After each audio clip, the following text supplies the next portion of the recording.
ॐ सहना भवतु सहनौ भुनक्तु सह वीर्यं करवावहै तेजस्विनावधीतमस्तु मा विद्विषावहै। ॐ शान्ति शान्ति शान्तिः। ॐ पूर्णमदः पूर्णमिदं पूर्णात् पूर्णमुदच्यते पूर्णस्य पूर्णमादाय पूर्णमेवावशिष्यते। ॐ शान्ति शान्ति शान्तिः। श्रुतिस्मृतिपुराणानाम् आलयं करुणालयं नमामि भगवत्पादं शङ्करं लोकशङ्करं शङ्करं शङ्कराचार्यं केशवं बादरायणं सूत्रभाष्यकृतौ वन्दे भगवन्तौ पुनः पुनः। ईश्वरो गुरुरात्मेति मूर्तिभेदविभागिने व्योमवद्व्याप्तदेहाय दक्षिणामूर्तये सच्चिदानन्दमद्वैतं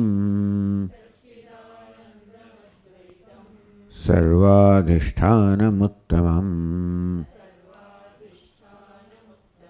नत्वाष्टावक्रसूक्तस्य दीपिका तन्यते परा।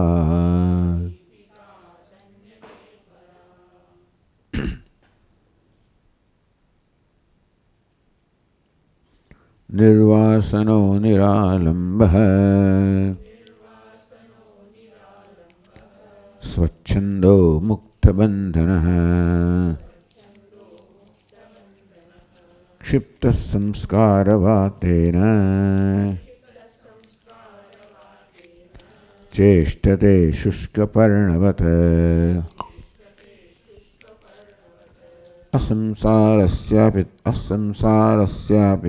असंसारस्य तु क्वापि न हर्षो न विषादता स शीतलमना नित्यं विदेह इव राजते।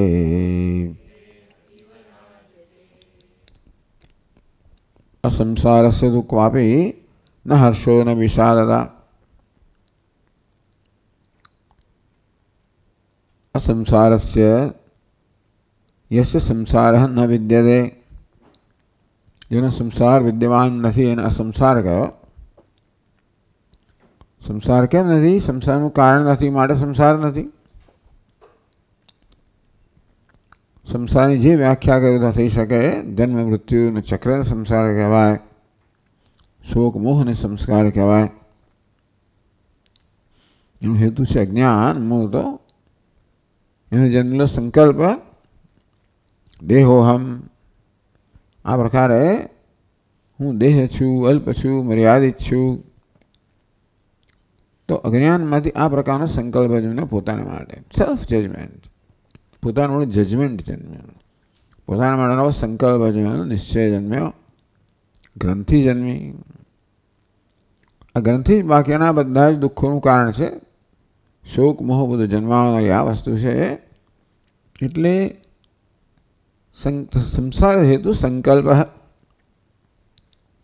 દુઃખનું કારણ.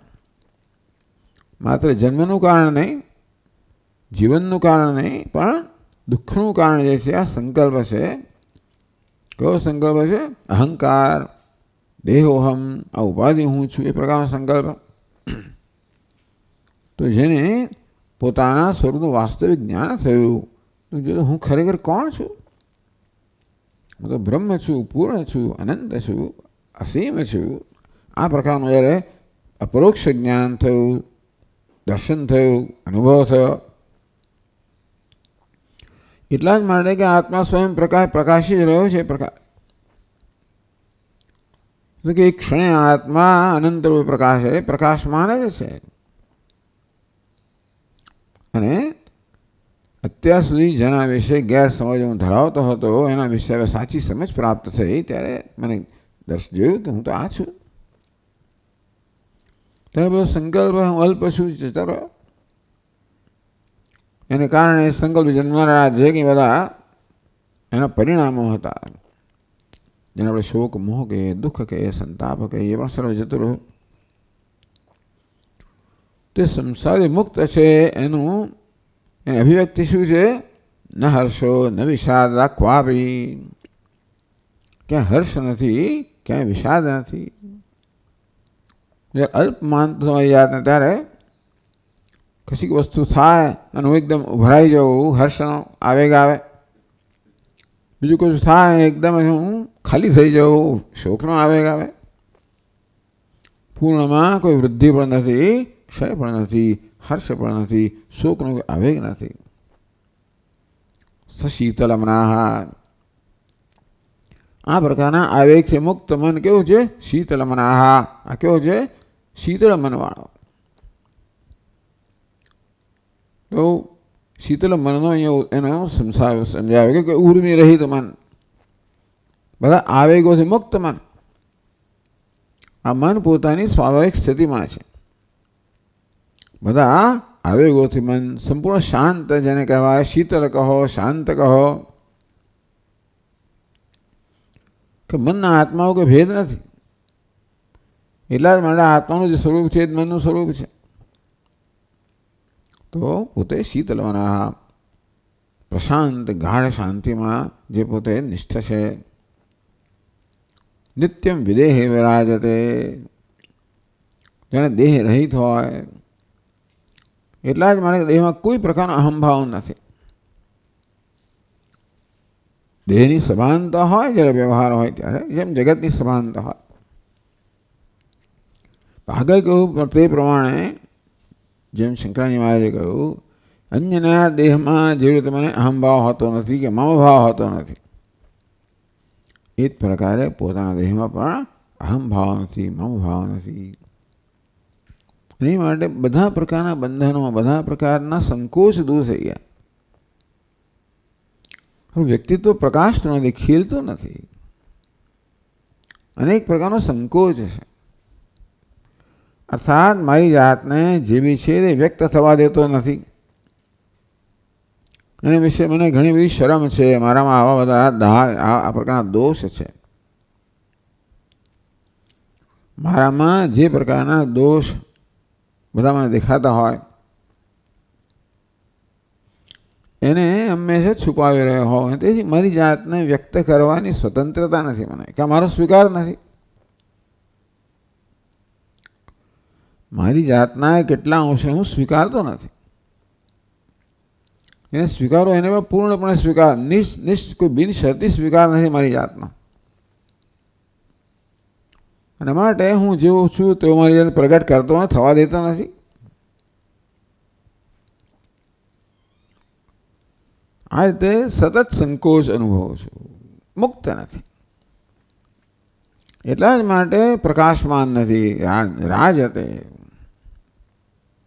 કોઈ સંકોચ નથી. પોતાનો પૂર્ણ સ્વીકાર છે. એટલા જ માટે કે પોતાને માટે આવો કે ગ્રંથિ નથી, જજમેન્ટ નથી. આ ઉપાધિના આધારે કે ઉપાધિની દૃષ્ટિથી પોતાનો કોઈ પ્રકારનો સંકલ્પ નથી. હોવાને કારણે કોઈ પ્રકારનો શરમ નથી, સંકોચ નથી. દેહમાં અહંભાવ ના હોય, દેહની જે એબ હોય એ બધી મારી એબ નથી. મનની કોઈ એબ છે જ નહીં, અને તેથી એબ વગરનો છું. મુક્ત બંધના નિર્વાસના. તેથી રાજતે એ સંપૂર્ણ એટલે પ્રકાશમાન છે. આમ આત્માના પ્રકાશને વ્યક્ત થવામાં એ કોઈ અવરોધ નાખતો નથી. તેથી પરમાત્મામાં પૂર્ણ પ્રકાશમાન છે. વિદેહે રાજતે, દેહ છે જેની પ્રકારે એ રાજ, એ વિરાજ છે, વિરાજમાન છે, પ્રકાશમાન છે. એને શિવ કહેવામાં, ષડ્ઉર્મિ રહિત શિવ. કોઈ ઉર્મિ અંદર નથી. જે ઉર્મિઓ મને સંકુચિત રાખે છે. સર્વ ઉર્મિથી રહિત શિવ જેમ ભગવાન શિવજી પ્રકાશમાન હોય એમ પ્રકાશમાન છે. પછી આગળ 23મા શ્લોકમાં કહે છે કુત્રાપી ન જિહાસાસ્તિ નાશો વાપી ન કુત્રચિત આત્મા રામસ્ય ધીરસ્ય શીતલાક્ષતરાત્મનઃ શીતલાક્ષતરાત્મનઃ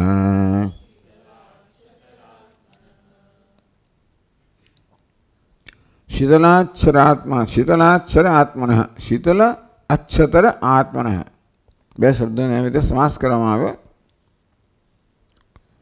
તો શીતલ શીતલશ્ચ અક્ષતરશ્ચ આત્મા યસ્ય સ શીતલાક્ષતરાત્મનઃ.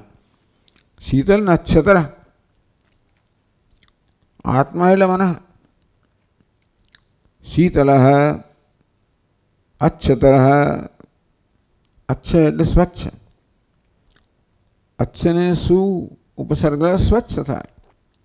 શું વત્તા અક્ષ બરાબર સ્વચ્છ. અક્ષ એટલે પણ સ્વચ્છ છે, વધારે સ્વચ્છ. અક્ષ એટલે સ્વચ્છ. શીતલ એટલે સ્વચ્છ એટલે નિર્મળ, કોઈ પ્રકારના મલિનતા વગરનો. શીતલ આગળ શીતલ કહેવામાં આવ્યું. અક્ષ એટલે મલિનતા વગરનો, ઉર્મિ રહિતનો, રાગ દ્વેષ રહિતનો. શીતલાક્ષતરાત્મનઃ.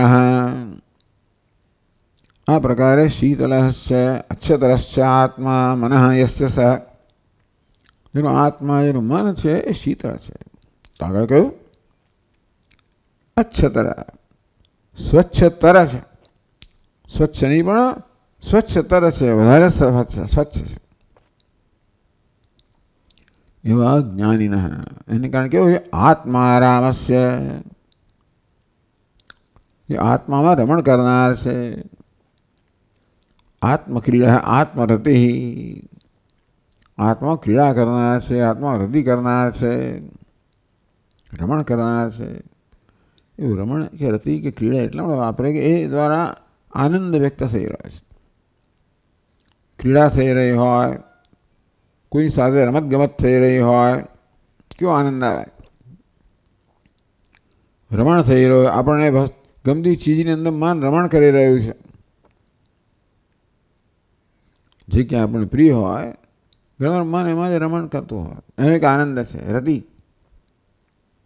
તો રતિનો, તુષ્ટિનો, ક્રીડાનો, તૃપ્તિનો. આત્મારામ આત્મતૃપ્ત આત્મનિર સંતુષ્ટ. આત્મામાં રમણ કરે છે. કેમ રમણ કરે છે? આત્મા રમણ કરવા યોગ્ય છે. કેમ? કારણ કે આનંદ સ્વરૂપ છે. અમે મન કશામાં રમણ તો કરતું છે. જેને કંઈક સુખનું સાધન મન રમણ કરે કંઈ એ દ્વારા સુખ મેળવે. આમ આપણી ગમતી વસ્તુમાં, વ્યક્તિમાં, કશાયમાં માત્ર વિચાર માત્રથી આપણે સુખ થતું હોય છે. એની પ્રાપ્તિમાં સુખ ઘણી બધી આવે અને અનુભવમાં એની માત્ર આપણી પરાકાષ્ઠા આવે. આત્મરામ કહો, આત્મતૃપ્ત કહો, તો આત્મામાં જે તૃપ્ત છે, તુષ્ટ છે, સંતુષ્ટ છે, તૃપ્ત છે. એનો ભાવ એ છે કે એટલે એનામાં કોઈ પ્રકારનું ગ્રંથિ રહી નથી, કોઈ સેલ્ફ જજમેન્ટ રહ્યું નથી. એના માટે કોઈ પ્રકારની અલ્પતા રહી નથી. જે ઉપાધિમાં અહમભાવથી જન્મનારી હોય, કોઈ અલ્પતા ન રહી હોય. અતએવ ધીરસ્ય નિશ્ચલ ચિત્તસ્ય. આત્મામાં રમણ કરી રહ્યો છે, આત્માના દર્શન કરી રહ્યો છે, આત્મામાં જ નિષ્ઠ છે, આત્મા જ છે. આમ ધીરનો અર્થ જ્ઞાની થાય, પણ અહીંયા નિશ્ચલ ચિત્તસ્ય માટે ચિત્ત નિશ્ચલ છે. ચિત્તમાં કોઈ પ્રકારની ચંચળતા માટે કે વિક્ષેપ માટે કારણ નથી. ચિત્ત સ્વયં તો નિશ્ચલ જ છે. આગળ કહ્યું શીતલ મનાહ, શીતલ છે, અચલ છે, નિશ્ચલ છે. એટલે એનામાં કોઈ ઉર્મી નથી. એને ચંચળ બનાવે, અસ્થિર બનાવે, વિક્ષિપ્ત બનાવે, બહિર્મુખ બનાવે, કોઈ પ્રકારની અશાંતિ જન્માવે, એ પ્રકારની કોઈ ઉર્મી નથી, કોઈ તરંગ નથી, કોઈ વિક્ષેપ નથી, કોઈ ક્ષોભ નથી. કારણ કે અદ્વિતીયત્વના દર્શનમાં નિષ્ઠ છે. કોઈ દ્વિતીય નથી. દ્વિતીય હોય તો કોઈને કોઈ પ્રકારનો પ્રત્યાઘાત કંઈક જન્માવે. માટે નિશ્ચલ મન છે, શીતળ મન છે. આત્મારામસ્ય ધીરસ્ય અતએવ શીતલ અચ્છતર શીતલાચ્છતરાત્મન. શીતલ અચ્છતર જેનો આત્મા છે, મન છે, એવો મહાપુરુષ છે. તો આ બધું અંદર છે. તો બહાર એની વ્યક્તિ અભિવ્યક્તિ કેમ થાય છે? કુત્રાપી ન જિહાસાસ્તિ નાશો આપે ન કુત્રચિત. એની કોઈ જગ્યાએ જિહાસા, હાતુમિચ્છા, ત્યક્તુમિચ્છા, ત્યાગેચ્છા નાસ્તિ. કશી વસ્તુના સંપર્કમાં આવે ત્યારે એનામાં કોઈ અણગમો જનતો નથી, અભાવ જન્મતો નથી, ત્યાગની ઈચ્છા જન્મતી નથી. પણ સુખ જન્મે, અણગમો જન્મે. અને તેથી આપણને એને છોડવાની ઈચ્છા, ત્યાગવાની ઈચ્છા, તો અંતર ઉત્પન્ન કરવાની ઈચ્છા જન્મે. કશી વસ્તુ આપણામાં કોઈ પણ પ્રકારનો દુઃખ જન્માવતી હોય, સુખથી પણ દુઃખ થાય. કશી વસ્તુ આપણે તિરસ્કાર તો પણ આપણે દુઃખ થાય. ઘણું હોય છે આપણને. ટૂંકમાં ઘણી બધી વસ્તુઓ માટે દ્વેષ આપણા મનમાં ભરેલો છે. ભૂતકાળના અનુભવોને કારણે સાથે સાથે બૌદ્ધિક રીતે પણ આપણી માન્યતાઓ છે, એની માન્યતાઓ કરતાં વિરુદ્ધ કે બીજી માન્યતા ધરાવનાર મળે આપણને અંદરથી અણગમો હોય, દ્વેષ હોય. આપણું કશું પ્રિય છે, પ્રિય વ્યક્તિ હોય, પ્રિય સ્થળ હોય, પ્રિય સિદ્ધાંત હોય, એનો દ્વેષ કરનારા હોય તો દ્વેષ જન્મે આપણને. આ પ્રકારે આવો દ્વેષ તો કેટલી બૌદ્ધિક આપણી માન્યતાઓ હોય, એનો અસ્વીકાર કરનારા હોય, એનો તિરસ્કાર કરનારા હોય તો એના પ્રત્યે આપણને દ્વેષ જન્મે. લાગણીના સ્તરે કશુંક આપણને પ્રિય હોય, કોઈ વ્યક્તિ પ્રિય હોય, સ્થળ પ્રિય હોય, દેશ પ્રિય હોય, સ્થાન પ્રિય હોય, રાજ્ય પ્રિય હોય, જે કંઈ પ્રિય હોય, એનો અસ્વીકાર કરનારા, એની હાંસી ઉડાવનારા, એનો તિરસ્કાર કરનારા આપણો દ્વેષ હોય. એટલે એમની સાથે આપણે સંપર્ક ન ઈચ્છીએ, સમાગમ ન ઈચ્છીએ, કે હતા નહીં જોઈએ. આમ જિહાસા કહો, ત્યાગ કરવાની ઈચ્છા કહો, અણગમો કહો, આ બધી વસ્તુઓ હોય છે. કારણ કે આપણે કશાકમાં સીમિત છીએ, કોઈ માન્યતામાં સીમિત છે, કોઈ ગમાણગામાં સીમિત છીએ. આ માન્યતાઓ બુદ્ધિના સ્તરે હોય છે, ગમાણગામાં અંતઃકરણ મનના સ્તરે હોય છે, લાગણીના સ્તરે હોય છે. આ બંને સ્તરે આપણને દુઃખ થતું હોય છે. દુઃખ છેવટે મનમાં જ થાય, પણ આ બે એના કારણો હોય. તો એને કારણે આપણામાં અણગમો જન્મે, દ્વેષ પણ જન્મે, ત્યાગ કરવાની ઈચ્છા જન્મે, છોડવાની, ટાળવાની, ત્યાગ કરવાની ઈચ્છા જન્મે. ન જ્યાં શાસ્તિ કુત્રચિત, કોઈ જગ્યાએ એને ત્યાગ કરવાની અને છૂટતા જતું રહે ભાઈ, અને છૂટું આવું કશું એને થતું નથી. એટલે ત્યાગ ઈચ્છા નાસી, ઉપાધિ ઈચ્છા નાસી. કયું ત્યાગ કરવાની, છોડવાની, શેને આપણે છોડીએ જેથી આપણે મુક્ત થઈએ. કશી વસ્તુ હોવાથી આપણને બંધનનો અનુભવ થતો હોય. બંધન ભિન્ન ભિન્ન પ્રકારે અનુભવાય, ગુંગળામણ થતી હોય, અથવા તો આપણામાં દ્વેષ જન્મતો હોય, તો એને ત્યાગની ઈચ્છા છે. એથી વિરુદ્ધ એક પ્રકારનો પક્ષ આપણો હોય એટલે એ પક્ષનો સ્વીકાર કરનારા માટે આપણને એનાથી ઉલટી લાગણી હોય, સ્વીકાર કરવાની લાગણી હોય. એટલે આ રીતે આપણા જીવનમાં જિહાસા ઉપાદિત્સા, છોડવું અને પકડવું. ઉપાદાન ઈચ્છા ઉપાદિત્સા, ઉપાદાન કરવાની, ગ્રહણ કરવાની, પકડવાની. જેવી રીતે કુંભાર ઘડો બનાવવા માટેનું ઉપાદાન કરે, લે ઘડો બનાવવા માટે ઉપાદાન કરે. ઉપાદાન કારણ પણ ઉપાદાન એટલે રોટલી મતલબ લુવો લો ને તો આપણે ઉપાદાન કશુંક લેવું પડે, કશું જરૂરિયાતવાળી વસ્તુ એને આપણે લઈએ. કશાક ઉપયોગી છે, જરૂરિયાતવાળી છે, સુખનું સાધન છે, અને માટે એને ગ્રહણ કરવાની ઈચ્છા. કશું દુઃખનું સાધન છે, એને છોડવાની ઈચ્છા. બસ આ આપણો સંસાર છે. કુત્રાપીને જહાસાસ્તી, ક્યાંય જહાસા નથી, કશું ત્યાગવાની ઈચ્છા નથી. અર્થાત આપણે કશાની હાજરીમાં અસ્વસ્થ બની જતા હોઈએ તો પછી એને છોડવું પડે.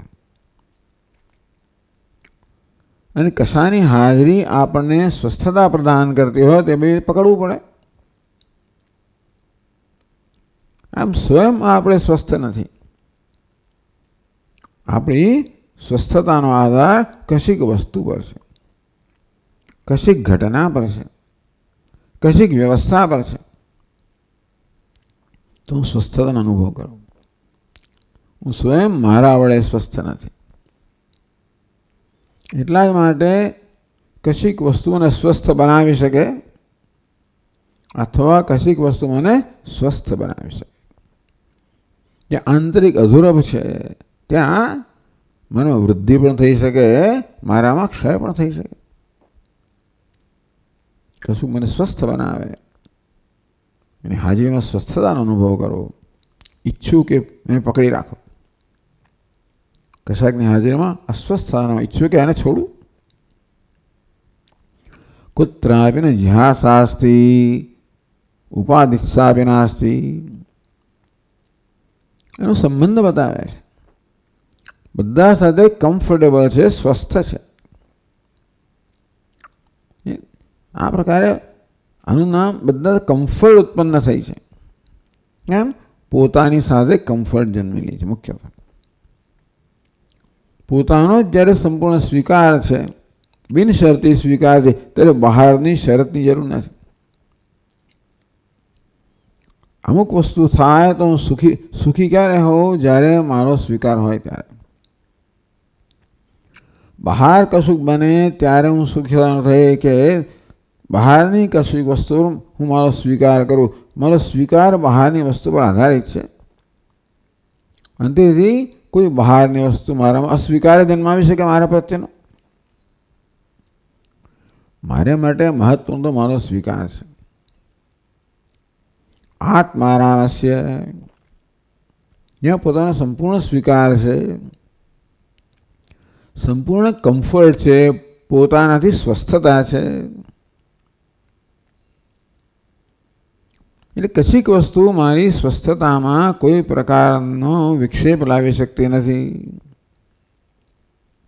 મારામાં ઉમેરો કરી શકતી નથી. હું સ્વસ્થ જ છું. મારી સ્વસ્થતામાં ઘટાડો કરી શકે કે હું પૂર્ણ છું. એટલામાં આત્મારામસ્ય, એમ આત્મા અનિષ્ઠ છે, આત્મામાં જીવે છે, આત્મા બનેલો છે, સ્વસ્થતા સ્વરૂપ છે. એટલે પોતાની કમ્ફર્ટ માટે, સેલ્ફ કમ્ફર્ટ માટે, આત્મ સ્વસ્થતા માટે કશા પર આધારિત નથી. એટલા જ માટે બધી વસ્તુનો સ્વીકાર છે. જ્યાં પોતાનો સંપૂર્ણ સ્વીકાર છે એટલે પોતે સ્વતંત્ર છે. અર્થાત પોતાના સ્વીકાર માટે પોતે કશા પર આધારિત નથી. નિરાલંબ સ્વચ્છંદ નિરાશ્રય. મને મારી સાથે સ્વસ્થતા હોવા માટે કોઈની જરૂર નથી, કોઈ આશ્રય નથી. અને એટલા માટે કશી વસ્તુ મને સુખનું સાધન નથી, કશું દુઃખનું પણ સાધન નથી. કારણ કે આત્મારામસ્ય. એટલા જ માટે એ કશી વસ્તુ જરૂર છે માટે ગ્રહણ કરે છે, કશી વસ્તુ તો પ્રતિકૂળ છે માટે ત્યાગ કરે છે. અનુકૂળતા પ્રતિકૂળતા નામની વસ્તુ જન્મતી નથી. આત્મારામસ્ય ધીરસ્ય. અને તેથી ચિત્તમાં કોઈ પ્રકારનો વિક્ષોભ નથી, કશી વસ્તુને હલાવી શકતી નથી, કશી વસ્તુ એને પોતાની સ્વસ્થતામાં વિચલિત કરી શકતી નથી. ધીરસ્ય નિશ્ચલતિ ચિત્તસ્ય કુત્રાપી જિહાસા અસ્તિ નાશો આપીને કુત્રચિત. અહીં કહે છે રાગ દ્વેષ અભાવાત. બરાબર છે.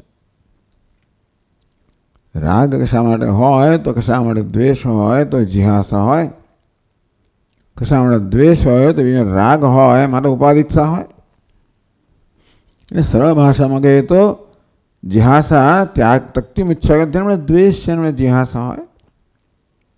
રાગ છે એમણે ઉપાધિત્સા હોય, પ્રાપ્ત કરવાની ઈચ્છા હોય. તેથી એનામાં જિહાસા ઉપાધિત્સા નથી.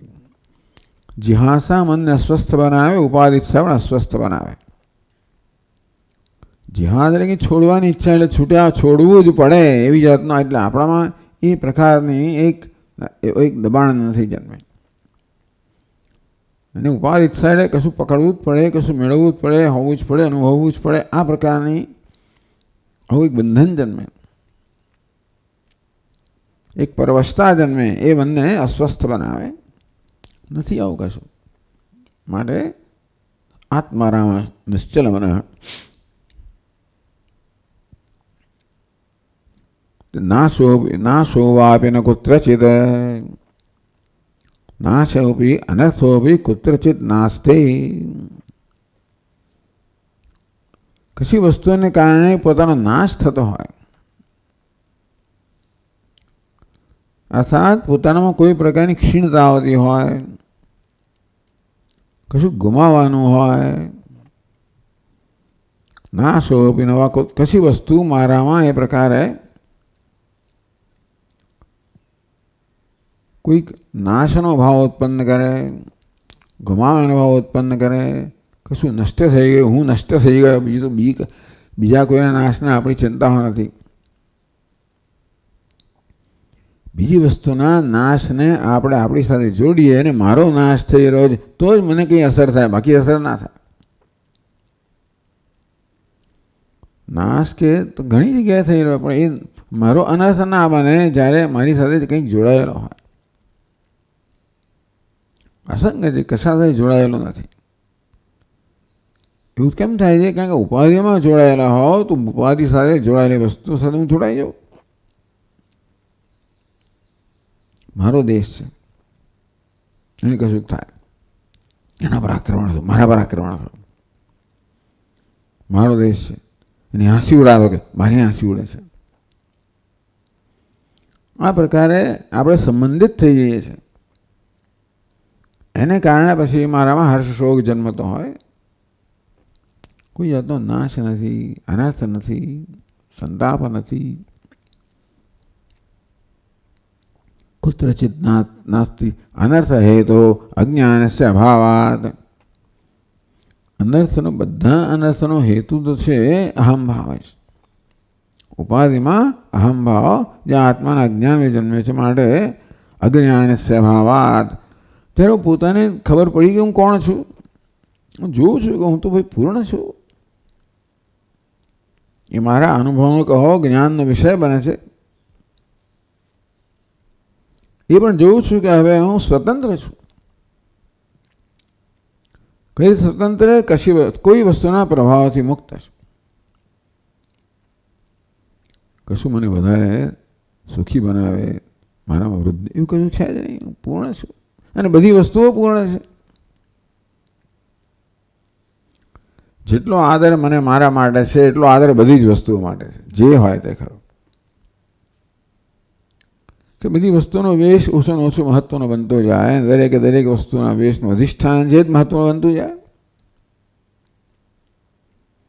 એટલે વેશ છે, નામ રૂપ છે, એની છેવટે કોઈ પ્રકારનું મહત્વ રહેતું જ નથી. આત્માનું અધિષ્ઠાનનું મહત્વ જેમ જેમ વધતું જાય તેમ તેમ પેલા વેશનું મહત્વ ઘટતું જાય. મારા પોતાના વેશનું અને બીજાના વેશનું પણ. આ મારો વેશ મહત્વ રહેતો જ નથી. એ માણસ દિગંબર પણ હોય એનો વેશનું મહત્વ જ નથી. કોઈ રીતે પોતાની જાતને એનાથી માપતો જ નથી ને, તો કોઈ વેશ મહત્વ ના રહે. તેથી જેમ મારા વેશ ઉદાસીન છું, બધા માટે ઉદાસીન હો. અજ્ઞાનનો ભાવ એટલે ઉપાધિમાં અહંભાવનો ભાવ. એટલા માટે કોઈ ગ્રંથિનો સેલ્ફ જજમેન્ટનો ભાવ. આ મારા વિષયના જજમેન્ટમાંથી, સંકલ્પમાંથી અન્ય વિષયના સંકલ્પ જન્મે, જજમેન્ટ જન્મે, જે જિહાસમ ઉપાદિત રાગ દ્વેષમાં પરિણમે. કર્મ જિહાસ ઉપાદિત રાગેલ ઉપાદાતમ ઈચ્છા, દ્વેષ હાતુમ ઈચ્છા. આ બધી વસ્તુઓ આપણી શાંતિમાં વિક્ષેપ પાડનારી છે. એને કારણે શીતલાક્ષતરાત્મન, શીતલ અક્ષતર, એનો આત્મા કેવો છે? શીતળ છે, અક્ષતર છે, સ્વચ્છ છે.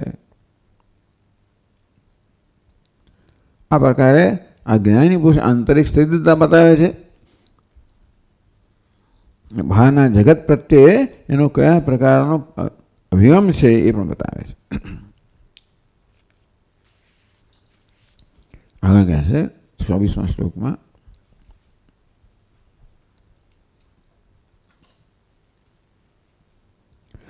પ્રકૃત્યા શૂન્ય ચિત્તસ્ય કુર્વતોસ્ય દૃચ્છયા પ્રાકૃતસ્યેવ ધીરસ્ય નમાનો નાવમાનતા.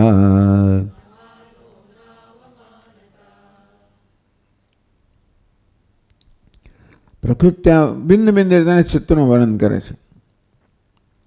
શીતલ અક્ષતર એવું કહેવામાં આવે. શીતલાક્ષરાત્મન પ્રકૃત્યા શૂન્ય ચિત્ત, શૂન્ય ચિત્ત કહે છે. પ્રકૃત્યા સ્વભાવેન શૂન્યમ વિકારરહિતમ ચિત્તમ યસ્ય તસ્ય ધીરસ્ય. ધીરસ્ય બીજી પંક્તિમાં છે. પ્રકૃત શૂન્ય ચિત્તસ્ય ધીરસ્ય. પ્રાકૃતસ્ય ને બધી છઠ્ઠી વિભક્તિ સાથે નથી આવતી. આપણે છઠ્ઠી વિભક્તિ જે આવે એનું વિશેષણ કે બધા વિશેષણ એને નથી. પ્રકૃત્યા શૂન્ય ચિત્તસ્ય એ આત્મજ્ઞાનીનું, મહાપુરુષનું વિદ્વાનનું વિશેષણ છે. ધીરસ્ય પણ એનું વિશેષણ છે. પ્રાકૃતસ્ય એનું વિશેષણ નથી. એટલે આપણને છઠ્ઠી વિભક્તિ મુકામે બધા એક જ વિશેષણ વિશેષણ એવું નથી. પ્રકૃત્યા શૂન્ય ચિત્તસ્ય ધીરસ્ય. પ્રકૃતિ સ્વભાવથી એટલે કોઈ પ્રકારના પ્રયત્ન સહજતાથી. અહીં તો એવો અર્થ કરવાનો. એટલે ઘણી વાર પ્રશ્ન કરવામાં આવે કે સ્વામી આપણા સ્વભાવમાં પરિવર્તન આવે લાવવું એ આપણો પુરુષાર્થ છે. આપણા સ્વભાવમાં પરિવર્તન લાવવું એ જ પુરુષાર્થ છે વેદાંત શાસ્ત્ર માટે. કંઈ જે સ્વભાવ છે એ જ મને દુઃખી કરી રહ્યો છે, એ જ ટૂંકમાં મારા આનંદથી વંચિત રાખીને જ્યાં સુખ દુઃખ જન્માવી રહ્યો છે. તો જેણે પોતાના સ્વભાવમાં સંપૂર્ણ પરિવર્તન આણ્યું,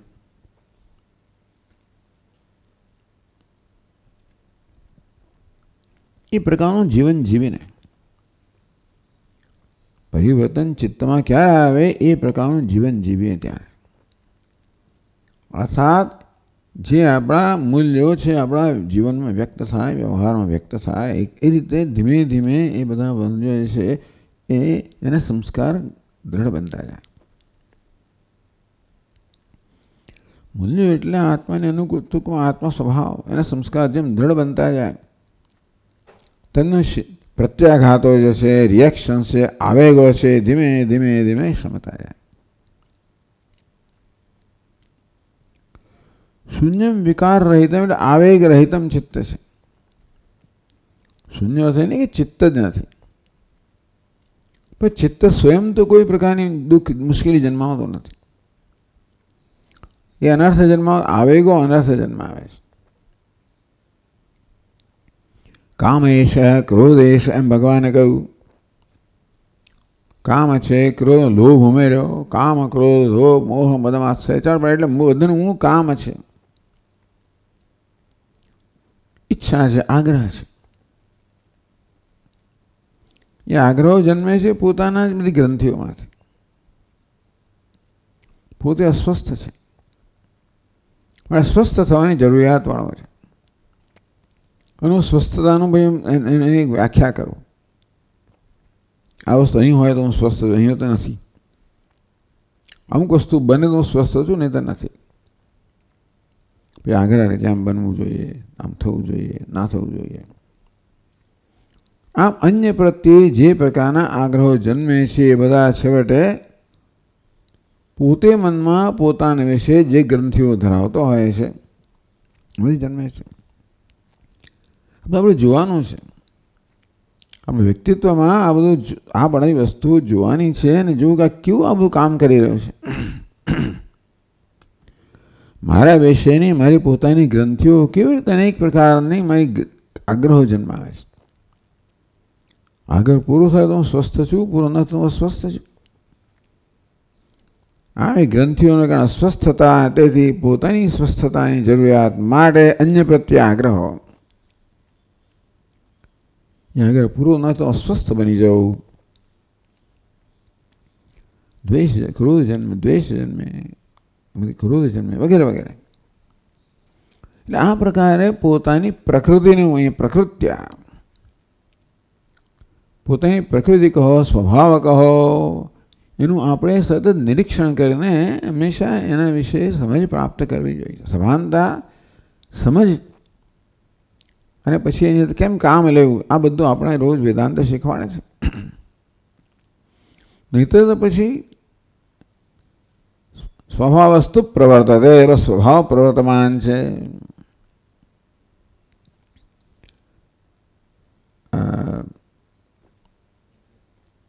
હા, પ્રકૃતિ યાન્તિ ભૂતાની નિગ્રહ કેમ કરીશતિ વગેરે વગેરે.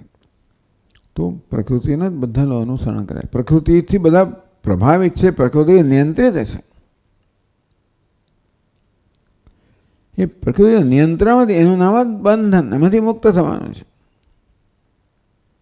એટલે શૂન્ય ચિત્તસ્ય, ચિત્ત બધા આવેગોથી શૂન્ય છે. આવેગો આગ્રહમાં જન્મે, બધા આગ્રહથી શૂન્ય છે. બધી માગણીથી આગ્રહથી શૂન્ય છે. એ આગ્રહ જન્મે છે પોતાના વિષયના આ બધાના ખ્યાલોમાંથી, ગ્રંથિઓમાંથી, એનાથી મુક્ત છે. એ છેવટે જન્મે ઉપાધિમાં અહમભાવમાંથી, એ છેવટે અજ્ઞાનમાંથી. પણ આપણા આ પ્રકારની યાત્રા કરવાની છે, સ્થૂળમાંથી સૂક્ષ્મ. આમ કોષ ધીમે ધીમે સૂક્ષ્મ થતા જાય. એટલે ભગવાન રાગ દ્વેષથી પ્રારંભ કરવાનું કહે છે. આ અજ્ઞાન કહો એની એકદમ સ્થૂળ અભિવ્યક્તિ છે, રાગ દ્વેષ આગ્રહ વગેરે.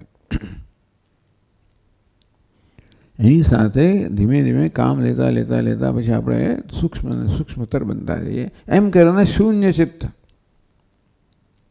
ચિત્ત શૂન્ય બની ગયું. એટલે કેવું બની ગયું? વિકાર રહિત. સુરત કહ્યું, સરસ વાત કરી. શૂન્ય એટલે ચિત્તનો અભાવ નથી. ચિત્તમાં વિકારનો તો ચિત્તનો અભાવ થઈ જાય. એવું ચિત્ત પછી હોવાનો પણ આગ્રહ ના રાખે. માટે એ ચિત્ત સંપૂર્ણ શાંતમાં શીતલ મનાહા, સંપૂર્ણ શાંત થઈ જાય. તમે ચિત્ત નિરોધ વૃત્તિ નિરોધ કહો, નિરુદ્ધ થઈ જાય. તો હવે એનો સ્વભાવ થઈ ગયો પ્રકૃત્યા શૂન્ય ચિત્તસ્ય, અર્થાત સહજતાથી હવે શૂન્ય ચિત્ત છે. સહજતાથી આ બધા પ્રકારના રાગ દ્વેષથી આવેગોથી મુક્ત છે. નામ સુખી. તો આત્મારામસ્ય, તો શીતલક્ષતર કહો. અને તેથી પ્રકૃત્યા શૂન્ય ચિત્તસ્ય એટલે આ જ્ઞાની પુરુષની અવસ્થા ભિન્ન ભિન્ન શબ્દોમાં વ્યક્ત કરવામાં આવે છે. આપણે આપણા ચિત્તને સમજીને આપણે સમજી શકીએ કેટલે આપણે ક્યાં છીએ અને શું કરવાનું છે. કુર્વતો છે દૃચ્છયા, આ વસ્તુ કહેવામાં આવી વારંવાર. યદુચ્છયા કુર્વતઃ, યદુચ્છયા ઈશ્વરેચ્છયા પ્રારબ્ધવશાત કુર્વતઃ. આગ્રહથી મુક્ત, આગ્રહ જેટલા હોય એટલો આપણે ફ્રી વિલ કે સંકલ્પનો ઉપયોગ કરવો પડે. જેમ આગ્રહ જતા જાય તેમ તેમ સંકલ્પ જતો જાય, તેમ તેમ શું બનવું જોઈએ ન બનવું જોઈએ આગ્રહ સંકલ્પ જતો જ જાય. જેમ જેમ વસ્તુ છે એનાથી આપણે કમ્ફર્ટેબલ થતા સ્વસ્થ થતા જઈએ. ન જિહાસા ન ઉપાદિત્સા, કશી વસ્તુ મારામાં આવેગ જન્માવે નહીં કે આ મારે છોડવું જોઈએ, આ તો ન હોવું જોઈએ, આ હોવું જ જોઈએ, આ થવું જોઈએ, આ નષ્ટ થવું જોઈએ. આમ જેમનો આગ્રહ જતા જાય ક્યારે જાય જેને કમ્ફર્ટેબલ હતું. એટલે પ્રસાદ બુદ્ધિ જે છે એને પ્રસન્નતાથી સ્વીકારવું. ભગવાન મને તમે એવી સ્વસ્થતા આપો જેથી જે વસ્તુ હું બદલી શકું એમ નથી એનું હું પ્રેમથી સ્વીકાર કરી શકું. હવે તો મૂલ્યો આવે, હવે એટીટ્યુડ આવે. એટલે વિકારને આપણે સમર્થન ના આપીએ, આવેગને સમર્થન ના આપીએ, કારણ કે એ જ બધા દુઃખનું કારણ છે. તો યદૃચ્છા છેવડે ક્યાં સુધી કોઈ પ્રકારનો આગ્રહ રહેતો જ નથી, કોઈ પ્રકારનો ધ્યેય રહેતો નથી, આગ્રહ રહેતો નથી. કશી વસ્તુ માટે પોતાના માટે આમ હોવું જ જોઈએ ન જ હોવું જોઈએ, અંતેથી કશું કર્મ રહેતું નથી. કંઈ કરવું જ જોઈએ એ કર્તવ્ય કહો કાર્ય કહો એ રહેતું જ નથી. અર્થાત હું મારા પોતાના સંકલ્પથી કશું કર્મ કરવાની જરૂરિયાત જોતો નથી, આ ઉપાધિને કશામાં જોતરવાની જરૂરિયાત જોતો જ નહીં. હું મારા સંકલ્પથી ઉપાધિને કશું જોતરતો નથી, કોઈ પ્રયોજન રહ્યું નથી. તો ગઈકાલે આપણે ચર્ચા કરી કોણ જોતરે? ઈશ્વર જોતરે. ટૂંકમાં ઈશ્વરને પ્રારબ્ધને ઉપાધિ સમર્પિત સોંપી દેવામાં આવી અને એમાં કોઈ દખલગીરી કરતો નથી. પછી એને જે કરવું એ કરે. પછી ભગવાન તો ગમે તે કરે. ભગવાનની બહુ મોટી યોજના છે, એમ એ પછી આપણી નાની યોજના પ્રમાણે ના કરે, તો મોટી યોજના પ્રમાણે કરે. એમાં નાની યોજનામાં કંઈ ગડબડ પણ થાય, પણ પ્રાકૃત એવ, પ્રાકૃત એટલે પ્રકૃતિ પ્રમાણે વર્તનાર. પ્રકૃતિ યાન્તિ ભૂતાની સદૃશમ ચેષ્ટતે સ્વસ્યાઃ પ્રકૃતે જ્ઞાનવાન અપી. પ્રકૃતે સદૃશમ વર્તતે ચેષ્ટતે.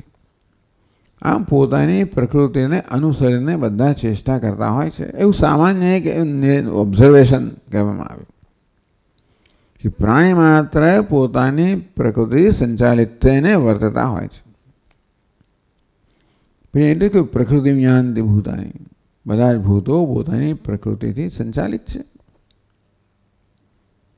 નિગ્રહ કેમ કહે? કોઈને માટે નિગ્રહ થઈ ના શકે. ગમે તે કરો પોતાને પૂછી વાંકી જ રહે. આમ કોઈ પ્રકૃતિમાં આપણે પરિવર્તન ન લાવી શકીએ. કરે છે લોકો, બધા ટ્રેનિંગ આપે છે, બધા કૂતરાને ફૂતરાને ટ્રેનિંગ આપીને બનાવે છે. ના એવું નહીં. લોકો પ્રકૃતિમાં ફેરફાર કરે. તમારો કૂતરો વેજીટેરિયન થઈ ગયો, હવે રોટલી જ ખાય ને હવે સુખડી ખાય ને એવું ખાય, પેલું ના ખાય, એવું થાય છે. 11ના દિવસે એકવાર ખાય છે, આવું તો થાય છે. ટૂંકમાં આ માણસ જાત આવું બધું કરતો હોય છે. પ્રકૃતિમાં પણ કંઈ દખલગીરી કરતો તો હોય છે. સામાન્ય પ્રકૃતિમાં અન્ય પ્રકૃતિમાં ફેરફાર કરવો મુશ્કેલ છે, નથી છે. કુદરતમાં ફેરફાર કરવો મુશ્કેલ. કુદરતની પ્રકૃતિ જાણીને પછી આપણે એને અનુકૂળ થઈને એનો ઉપયોગ કરી જુદી વાત છે. તો પોતાની પ્રકૃતિમાં સંપૂર્ણ ફેર એટલું એ પ્રકારની ભગવાને આપણને ફ્રી વિલ આપ્યું છે, વિવેક બુદ્ધિ આપી છે. અને વિવેક બુદ્ધિ પણ વર્તવાની કંઈક સ્વતંત્રતા આપી છે, પસંદગીની સ્વતંત્રતા. ફ્રી વિલ એટલે દરેક પરિસ્થિતિમાં પસંદગી કરવાની સ્વતંત્રતા. કર્તુમ શક્યમ અકર્તુમ શક્યમ અન્યથા વા કર્તુમ શક્યમ, આ પ્રકારની નામ ફ્રી વિલ કહેવાય, સ્વતંત્રતા. આવી કોઈ સ્વતંત્રતા બીજા કોઈને નથી. એટલે આ સ્વતંત્રતાનો ઉપયોગ જે નથી કરતો પ્રાકૃત કહેવાય. જે પોતાના ફ્રી વિલને પોતાની વિવેક બુદ્ધિનો ઉપયોગ કરતો નથી અને મનમાં જે આવે એ પ્રકારે કરે છે, એને પ્રાકૃત કહેવાય, અણઘડ કહેવાય, અશિક્ષિત કહેવાય. ઘણા બધા લોકો એવા હોય છે. મોટાભાગના લોકો પ્રકૃતિ સંચાલિત હોય છે. ક્યારેક ક્યારેક પોતાની કદાચ ફ્રી વિલ વાપરતા હોય. એટલે રાગ દ્વેષથી સંચાલિત થવું એને તો પ્રકૃતિ સંચાલિત થવું. મોટાભાગના લોકો એવા હોય છે. તો પ્રાકૃતસ્ય એવા પ્રાકૃત અજ્ઞાન એવા ટૂંકમાં આવો પ્રાકૃત માણસ હોય, અવિવેકી હોય, જે આવેગાત્મક જીવન જીવતો હોય, જે પ્રકાર આવેગ મનમાં જન્મે એ પ્રકારે જીવન જીવતો હોય, એ એની વિરુદ્ધ સીમા બતાવે. પ્રાકૃતસ્ય એટલે એ છે ને ધીરસ્ય નથી. પ્રાકૃતસ્ય એ ધીરસ્યનું વિશેષણ નથી. ધીરસ્ય છે ને ઉપર શૂન્ય ચિત્તસ્ય ધીરસ્ય એવું છે. પ્રાકૃત સેવ ન માનો ના માનતા, ન માનો ના માનતા પ્રાકૃત સાથે જોડાય છે. જે પ્રાકૃત હોય, પ્રકૃતિ સંચાલિત હોય, આવેગથી સંચાલિત હોય, એમાં માન હૈ, અવમાનતા સતત જુના જ ખાતો હોય. હર્ષ શોકના આવેગથી સંચાલિત હોય. કારણ કે એને પોતાનું કોઈ સ્વતંત્ર એનો વિવેક જ છે નહીં. એ સંપૂર્ણ રીતે અન્યથી જગતથી સંચાલિત છે, સંજોગોથી સંચાલિત છે. અને તેથી કશીક વસ્તુ એટલે માન મળે એને માન ગણે, કશાને અપમાન ગણે. આ પ્રકારના દ્વંદ્વી પ્રભાવિત થઈને આ પ્રકારે આવેગાત્મક જીવન જીવતો હોય છે. એટલે હર્ષ શોક, માન હર્ષ જન્મ આવે, અપમાન શોક જન્મ આવે. આવું જે પ્રાકૃત મનુષ્ય કરતો એવી રીતે એનું એનાથી વિરુદ્ધ છે. ધીરસ્ય શૂન્ય ચિત્તસ્ય ધીરસ્ય ન માનો ના માનતા, એમણે બે વસ્તુ કહેવામાં આવી. યદૃચ્છા કુર્વત, એને કોઈ સંકલ્પ રહ્યો નથી, કોઈ ગ્રંથિ રહી નથી, કોઈ માંગી રહી નથી, કોઈ સેલ્ફ જજમેન્ટ રહ્યું નથી. અર્થાત જે પોતાની જાતને ઉપાધિથી માપતો નથી. આ માન અપમાન તો આપણી સાથે જે પ્રકારનું વર્તન થાય એને કહેવામાં આવ્યું. બધા પ્રકારના દ્વંદ્વનો આમાં સમાવેશ થઈ શકે. સુખ દુઃખ હોય, લાભ અલાભ હોય, જય પરાજય હોય, માન અપમાન હોય વગેરે જે બધું બનતું જ હોય છે. અને જે આપણે અમુક મર્યાદિત અંશે એનું નિયંત્રણ કરી શકતા હોઈએ છીએ. આપણે અપમાનને રોકી શકીએ, માનને મેળવી શકીએ, નિષ્ફળતાને રોકી શકીએ, સફળતાને મેળવી શકીએ. આપણામાં જેટલી સ્વતંત્રતાનો ઉપયોગ આપણે કરતા હોઈએ છીએ બહારની પરિસ્થિતિને બદલવા માટે, જેથી આપણે કમ્ફર્ટેબલ રહીએ, સ્વસ્થ રહીએ. પરંતુ જેને જરૂરિયાત જ નથી, જે આંતરિક સ્વસ્થતા એણે પ્રાપ્ત કરી છે, આત્મારામસ્ય, એને માટે બહારની બધી વસ્તુ અનુકૂળ છે. પોતાની અનુકૂળતા માટે, પોતાની સ્વસ્થતા માટે બહાર કશું પરિવર્તન થવું જોઈએ એ પ્રકારની માંગણીથી, જરૂરિયાતથી નહીં મુક્ત છે. એના માટે માન અપમાન એ સેલ્ફ જજમેન્ટ છે. એ પરિસ્થિતિનું જજમેન્ટ એક વસ્તુ છે. એ પરિસ્થિતિને માન કહેવું એ મારું પોતાનું જજમેન્ટ છે, મારો પોતાનો નિર્ણય છે. આ વર્તનને માન કહેવું, આ વર્તનને અપમાન કહેવું કે એ વસ્તુ મારા પર પ્રભાવ પાડતી હોય છે, અસર કરતી હોય છે. એટલે માન અપમાન એટલે એક અશી વસ્તુને માન કે અપમાન એ પ્રકારની છાપ જ લગાવતો નથી, એનું જન્મતું નથી. પોતે એટલો મહાન છે કે એને બધું આપણે કહીશું માન ક્યારે કહીએ, આપણને કોઈ મોટું કરે ત્યારે, મોટા ભાગ કરે ત્યારે આપણી શ્લાઘા કરે, પ્રશંસા કરે. એવું મહાન મોટો થયો એવું મને લાગે કઈક રીતે, તો મને માન લાગે. બીજા કશા વર્તનથી મને લાગે કે ભાઈ મારામાં આવ્યો, આવી રીતે મારું મને ક્ષીણ કરી નાખવામાં આવ્યો, મને અપમાન થાય. દુનિયાની વસ્તુઓ મારામાં વૃદ્ધિને ક્ષય કરે છે. અત્યારે મારો હર્ષ શોક જન્માવે છે. આમ દુનિયા એ પ્રાકૃત મનુષ્ય કોને કહેવાય? દુનિયાથી સંચાલિત છે. દુનિયા સંચાલિત નથી, સ્વસંચાલિત છે, સ્વચ્છંદ છે, સ્વતંત્ર છે. એટલે બહારની વસ્તુ મને કોઈ રીતે પ્રભાવિત ન કરતો, બધી મને સ્વીકાર્ય જ છે ને. પછી હું જજ કરું જ નહીં, હું કોઈ એવી જાતનું જજમેન્ટ નથી આપતો નિર્ણય કે ભાઈ આ અનુકૂળ છે, પ્રતિકૂળ છે, બધું બરાબર છે.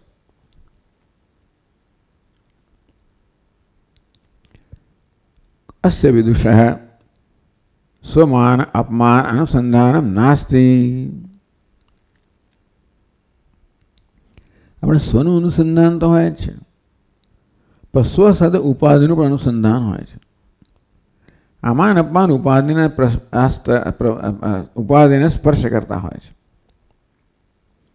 કોઈ શ્લાઘા કરે તો કોને માટે? કોઈક બૌદ્ધિક વસ્તુ માટે,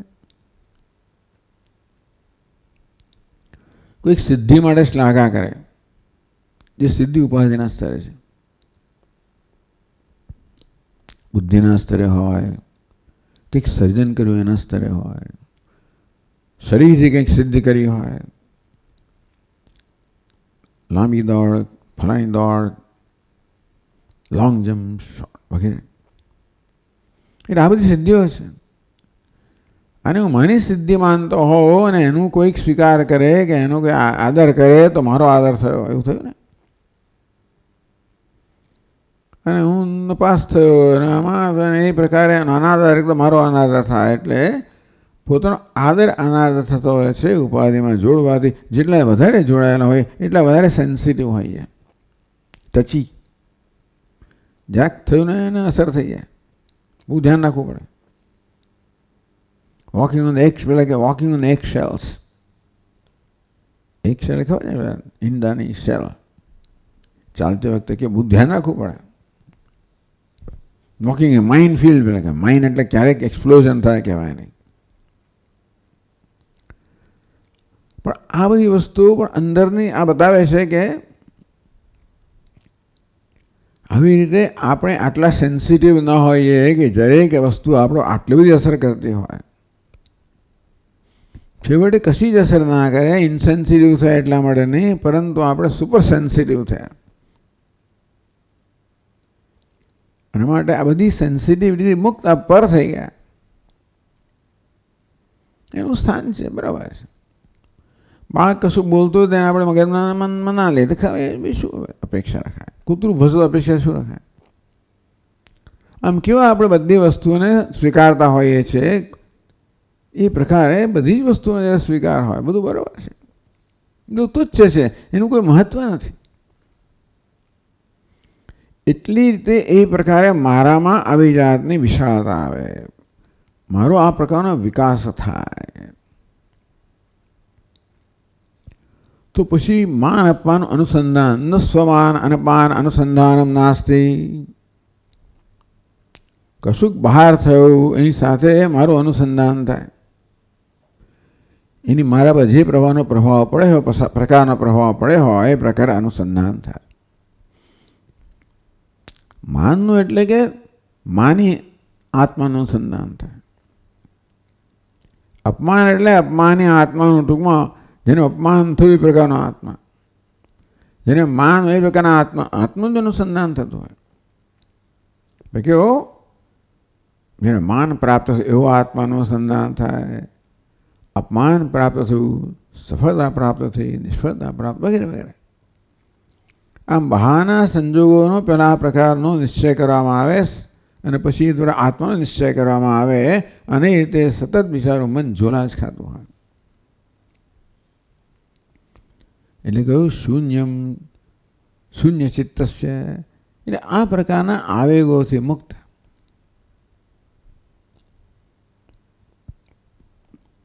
જે ચિત્તમાં પોતાની પૂર્ણતાનું દર્શન છે, એનાથી સર્વત્ર દર્શન છે પૂર્ણતાનું. માટે ન માનો ના અમાનતા, માન અપમાન એવું કશું છે નહીં.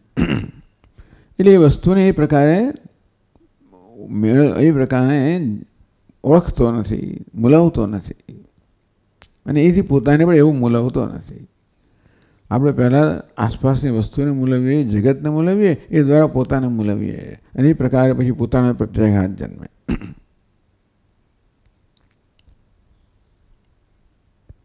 આગળના શ્લોકમાં કહે છે,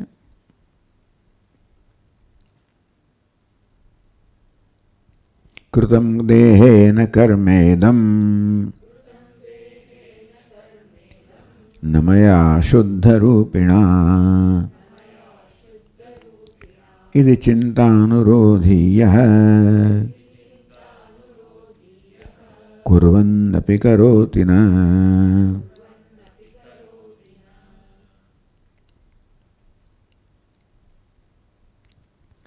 કુર્વન્નપી કરોતિ ન, કુર્વન કરી રહ્યો છે, વર્તમાન કુદંત છે. ન કરોતિ એ પણ વર્તમાન છે, કરી રહ્યો છે ત્યારે પણ કરતો નથી. અર્થાત અન્યની દૃષ્ટિએ કરી રહ્યો છે પરંતુ પોતાની દૃષ્ટિએ કરતો નથી. પોતાના વિશે અન્યની જે દ્રષ્ટિ છે એના કરતાં પોતાના વિશે પોતાની જુદી દ્રષ્ટિ છે. અન્ય જે પ્રકારે આને મૂલવે છે તો આપણે બીજાને કીધું મૂલવીએ, ઉપાધિથી જ મૂલવીએ ને. અને તેથી જેવી રીતે આપણે આપણી જાતને ઉપાધિ સાથે સરખાવીએ, એટલે કે જે ઉપાધિ છે તે જ હું છું. ઉપાધિમાં અહંભાવના કારણે જે ઉપાધિ, તેથી ઉપાધિ કર્મ કરતો હું કર્મ કરું છું. જે તેઓ મારી જાતને મૂલવતો એ જ બીજાને મૂલવું. હું ઉપાધિના દ્રષ્ટિબિંદુથી મારી જાતને મૂલવતા હોઉં તો અન્યને પણ ઉપાધિના દ્રષ્ટિબિંદુ મૂલવું.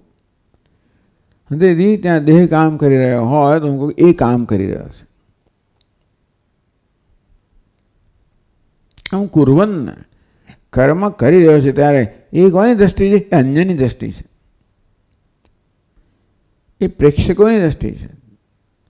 એ અન્યની દ્રષ્ટિ કે કર્મ કરી રહ્યો છે. ન કરોતી કોની? પોતાની દ્રષ્ટિ છે. આમ એક જ સ્થળે આ બંને વિરુદ્ધ વસ્તુ ના હોઈ શકે. એક અધિકરણમાં વિરુદ્ધ ના હોય, બે દ્રષ્ટિબિંદુઓ છે. એને કારણે બે પ્રકારના આવા નિર્ણયો છે. કરોતી એક દ્રષ્ટિબિંદુ છે, કારણ કે ઉપાધિના સ્તરે કર્મ થઈ રહ્યું છે અને તે ઉપાધિને આત્મા ગણવામાં આવે તો આત્મા કરી રહ્યો છે. અને આત્માને ઉપાધિ સ્વતંત્ર જાણવામાં આવે ત્યારે પછી ઉપાધિ કરી રહી છે, હું નથી કરતો. કૃતમ દેહે ને કર્મ ઇદમ ન મયા, પોતાની દ્રષ્ટિ કેવી છે? ઇદમ કર્મ દેહે ને કૃતમ, આ કર્મ દેહ વડે ઉપાધિ વડે થયું છે, હું નથી કરતો. ઇન્દ્રિયાણી ઇન્દ્રિયાસુ વર્તન્તે ગુણા ગુણેષુ વર્તન્તે ઇતિ મત્વા ન સજ્જતે. ન મયા, કેવું મયા? શુદ્ધ રૂપિણા મયા ન કૃતમ. હવે પોતાના વિશેની દ્રષ્ટિ બતાવે છે. એટલે બે જે વિરુદ્ધ દ્રષ્ટિ છે બતાવે છે. એક દ્રષ્ટિ કહે છે કૃતમ દેહેન કર્મ ઇદમ, ઇદમ કર્મ દેહેન કૃતમ. કર્મ થઈ રહ્યો ત્યારે એનું અનુસંધાન કેવું છે? દેહે ઇદમ કૃતમ. આ દેહ વડે ઉપાધિ વડે આ કર્મ થયું, શરીર વડે થયું, વાણી વડે થયું, મન વડે થયું, દેહમાં બધું આવી જાય. બધા કર્મ દેહથી એટલે ના પણ થતા હોય. એટલે દેહને એટલે કાયને વાચા મનસા કર્મ કૃતમ એના વડે કર્મ થાય છે. અર્થાત જ્યારે આ પ્રકારનું બોલાઈ રહ્યું છે ત્યારે કોણ કર્મ? તો કે આ તો વાણી વડે કર્મ થાય છે. ન મયા શુદ્ધ રૂપિણા. હું શુદ્ધ છું અર્થાત કેવો છું? અસંગ છું, નિર્લેપ છું, નિરંજન છું. કશી વસ્તુને લેપાયમાન કરતી નથી. નહીં તો આપણે લેપાયમાન કરે. બોલવાનું કર્મ વાણીના સ્તરે થતું હોય, હું લેપાયમાન થયો કે હું કર્મ કરું છું. પહેલા પછી લેપાયમાન થયું કે અરે આવું કેમ બોલાઈ ગયું, અરે કેવું વાહ કેવું સરસ બોલાયું. આમ કેવી રીતે કર્મ છે લેપાયમાન કરે, કર્મનું ફળ લેપાયમાન કરે. તો લેપાયમાન થતો નથી. પદ્મપત્ર આંબસા, જે કમળનું પાન છે જળથી લેપાયમાન ન થાય તે લેપાયમાન થતો નથી. એટલે કર્મ થઈ રહ્યું છે મેં શુદ્ધ રૂપિણા, હું શુદ્ધ છું અને તેથી કશી વસ્તુ મને સ્પર્શતી નથી, લેપાયમાન કરતી નથી. એટલે વિચારવાનું થઈ રહ્યું છે મનમાં. એ સામાન્ય માણસ શું કરતો હોય છે? એનો ચિંતા એથી ચિંતા અનુરોધી. આ પ્રકારની ચિંતા અનુરોધ છે કે અનુકૂળતા, અનુકરણ. કયા પ્રકારના ચિંતનનું અનુકરણ કરીએ છીએ આપણે? અનુરોધ. હું કર્મ કરી રહ્યો છું, હું બોલી રહ્યો છું. પ્રાણનેવ પ્રાણા ભવતી વદન વાક પશ્યન ચક્ષુ શૃણન શ્રોત્રમ. શ્રોત્રને સાંભળી રહે છે, હું સાંભળું છું. નેત્ર જોઈ રહ્યું છે, હું જોઈ રહ્યો છું. આ પ્રકાર અનુસંધાન થતું હોય છે. આમ સતત પોતાનું અનુસંધાન થતું જ હોય છે. એ અનુસંધાનમાં આ પ્રકારનો કોઈને કોઈ અધ્યારોપ રહેલો જ હોય છે. આ કોઈ અધ્યારોપ કરતો નથી, થતો નથી. અધ્યારોપ કરતું કોઈ નથી, થઈ જાય છે. અધ્યારોપ ન થાય એટલા માટે આપણે કરવું પડે કે આપણું મન અધ્યારોપ ન કરે. ન મયા શુદ્ધ રૂપિણા. આ પ્રકારના અધ્યારોપની બધા પ્રકારની આવી ટેવોમાંથી, સંસ્કારમાંથી વાસ્તમુક્ત થઈ ગયો છે. એટલે એની ચિંતા એથી ચિંતાનુરોધી. કુર્વન કર્મ થયું ત્યારે એના મનમાં કયા પ્રકારનું ચિંતન થાય છે? કૃતમ દેહે અને કર્મેદમ ન મયા ઇતિ. આ દેહ વડે, કર્મેન્દ્રિયો વડે, જ્ઞાનેન્દ્રિયો વડે, શરીર વડે, મન વડે કર્મ થઈ રહ્યું છે, બુદ્ધિ વડે, ચિત્ત વડે કર્મ થઈ રહ્યું છે. ન મયા. આ વિવેક બહુ સ્પષ્ટ છે. કારણ કે જેમ પોતાના નિષ્ઠ થઈએ તેમના વિવેક સ્પષ્ટ થતો જાય. અને જે પોતાનો નિષ્ઠ છે યા કુર્વન્નપી કરોતિ નઃ ઇતિ ચિંતામ અનુરોધ્યતે નિરંતરમ શ્રયતે કર્તૃ અભિમાન ભાવાત. સ્વાભાવિક છે. જે અકર્તા આત્માના જ્ઞાનમાં નિષ્ઠ છે એનામાં કર્તૃત્વનો આ પ્રકારનો અભિપ્રાય કહો, અનુરોધ કહો કે ગ્રંથિ કહો, જન્મતી નથી. અને દુનિયાની દ્રષ્ટિએ કર્મ કરી રહ્યો છે, પોતે કર્મ કરતો નથી. દુનિયાની દ્રષ્ટિએ ભીખ માંગી રહ્યો છે, પોતે ભીખ માંગતો નથી. આમ અભિનેતા જે પોતાની ઓળખાણથી સમાન છે એનામાં આ પ્રકારનો સતત વિવેક છે. ભીખ માંગવા છતાં ભીખ માંગતો નથી. અન્યની દ્રષ્ટિએ ભીખ માંગે છે, રડે છે, હસે છે, દુઃખી થાય છે, સુખી થાય છે. પોતે એટલે પેલું એનું પ્રાકૃત કહેવાય. પણ ધીરજ છે, પોતે ધીર છે. અર્થાત ઉપાધિમાં કોઈ હંભાવ નથી. શૂન્ય ચિત્તસ્ય કોઈ પ્રકારનો વિકાર નથી. શૂન્ય ચિત્ત એટલે ટૂંકમાં એ મન વગરનો થઈ ગયો એટલે એવું નથી કે આ જેનો મનનો વિકાસ જ થયો નથી એવું નથી. મનનો પૂર્ણ વિકાસ થયો છે એ રીતે પણ મન વગરનો થઈ ગયો. ચિત્તમ અનુરોધ્યતે નિરંતરમ શ્રયતિ. ટૂંકમાં આ પ્રકારના ચિત્તનો આધાર લે છે. એનામાં ટૂંકમાં કર્તૃત્વ બુદ્ધિ નથી, માટે હું કરું છું એ પ્રકારનો કોઈ ખ્યાલ જન્મતો જ નથી. એટલે કર્મના બધા બોજથી મુક્ત છે. આ કર્તૃત્વ છે ને આપણામાં કર્મનો બોજ જન્મ આવે છે. કર્મ બોજ રૂપ છે. હું કરી રહ્યો છું, મારી જવાબદારી છે, આમ જ થવું જોઈએ, આમ ન થવું જોઈએ, આમ થશે તો હું નિષ્ફળ છું, આમ થશે તો સફળ. આ બધી વસ્તુઓ બોજરૂપ છે જે કર્તૃત્વમાં જન્મે. આવું કશું છે જ નહીં. એ પ્રાકૃત પણ સહજ હતા, બંને સરખા દેખાય. પ્રાકૃત હોય ને એ પ્રકૃતિ સંચાલિત હોય, સહજ હોય એ આત્માથી સંચાલિત છે. બંને સંચાલિત તો છે જ. એટલા માટે પશુઆદિવિશ છે અવિશેષાદ. આ પશુઓ છે પ્રકૃતિ સંચાલિત છે, આ છે પૂર્ણથી સંચાલિત છે. બંને સરખા લાગે છે. એટલે કુર્વન્નપી કરોતિ ન કરોતિ. આમ ભગવદ્ ગીતાના વાક્યો પણ આપણે સમજાવે છે સરખી રીતે. અને આ પ્રકારે જ્ઞાની પુરુષની આંતરિક સ્થિતિ છે એનું સુંદર ચિત્ર આપણી સમક્ષ રજૂ કરે છે. ઓમ પૂર્ણમદઃ પૂર્ણમિદં પૂર્ણાત પૂર્ણમુદચ્યતે પૂર્ણસ્ય પૂર્ણમાદાય પૂર્ણમેવાવશિષ્યતે.